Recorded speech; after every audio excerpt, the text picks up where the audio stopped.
In this video, we're going to be answering the question, would you ever refuse an order?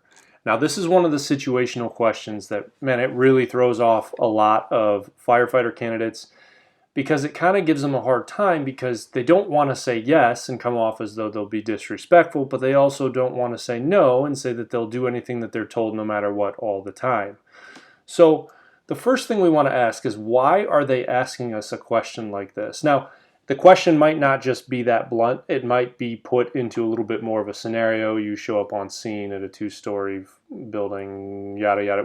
Put whatever scene you want to it, but ultimately the question they're getting at is, would you ever refuse an order? What they're trying to find out from you is if you can think and problem solve for yourself. Being a mindless robot on the fire ground is not a good thing. Now, I by no means am I ever advocating for freelancing or not listening or not taking orders. That's not what I'm saying at all. But they also want to know that you have enough situational awareness to take care of yourself and possibly other people that are with you.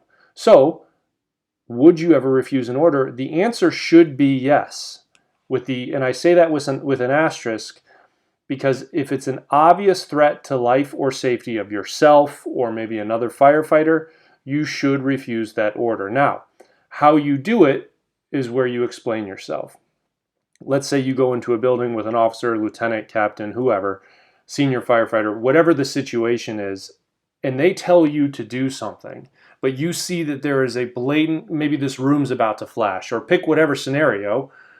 You should say, I don't know if we should do that. Did you see this? And they'll probably reevaluate. And if they say yes, go on and do it, then you should trust their experience because they've been on the department far longer than you have and probably have seen far more things than you have. But they want to know that you're not a robot, that you're going to think for yourself, that you're aware of what's going on. So this is a pretty short video, pretty straight to the point, but just know that that's what they're looking for when they ask you that.